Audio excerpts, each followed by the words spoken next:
उदै देरनाय देहानि लेरथाय बांनाय पुलिसफोरखौ आनजाद नायनाया जागायजेनबाय। पुलिसफ्रा जुदि नांगौनि बांद्राय उदैया देरदोंब्ला सांग्रां जादो, नङाब्ला गोमानो हागौ नोंथांनि साख्रि। थांनाय साननैसो सिगां रायजोनि गिबि मन्थ्रि डक्टर हिमन्त बिश्व शर्मा बिथाङा फोसावखानाय बायदिनो जागायजेनबाय BMI नि आनजाद। जाय पुलिसफोरनि देहाया लोरबां एबा उदै गिदिर बिथांमोना जानो हागौ साख्रिनिफ्राय रायजोनि गिबि मन्थ्रि बिथाङा फोसावनाय बायदि BRS लानो नांगौ आरो दिनैनि साननिफ्रायनो जागायबाय आसाम पुलिसफोरनि थाखाय BMI आनजाद। आरो रायजो पुलिसनि गाहाय DGP GP सिंह बिथाङाबो गिबियै BMI आनजाद खालामजादों।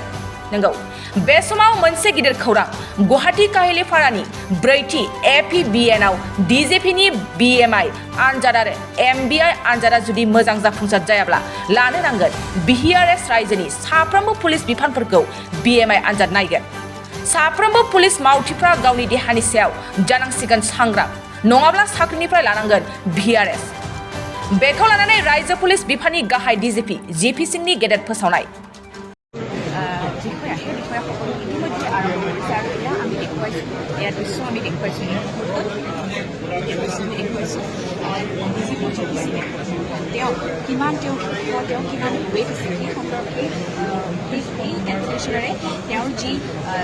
बाजाज बाइक लानो गोसो गुदुं सुबुंफोरनि थाखाय मोजां खौरां।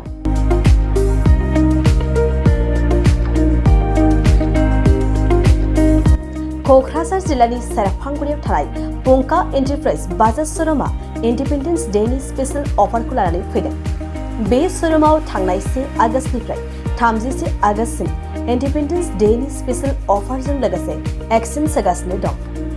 बायग्रा सुबुंफ्रा एसेल' बिबांनि रां होग्रोनानै प्लेटिनियानि गासैबो बाजाज सिटिनि गासैबो मडेल आरो पालसार 125नि गासैबो मडेलफोरनि बाइकखौ RC इन्सुरेन्स लाफानानै 10,999 रां बेसेनावनो लवेस्ट डाउन पेमेन्ट होनानै बाइक लानो हागोन। नोंथांमोना सेरफांगुरि आरो सराइबिलाव थानाय पंका एन्टारप्राइज बाजाज श'रुमाव इन्डिपेन्डेन्स डे स्पेशेल अफारनि खाबुजों नोंथांनि लुबैनाय बाजाजनि बाइकखौ लांफैनो हागोन।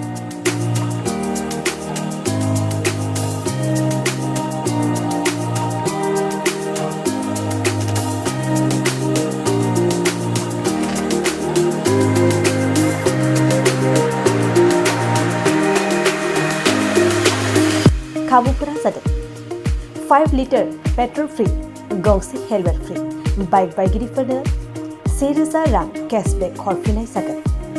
जुदि नोंथांमोना गोसो दंब्ला आबुङै मिन्थिबावनो थाखाय नैबे मबाइल नम्बर 9395303476 आरो 9101547892 आव थोंजों सोलायनो हागोन।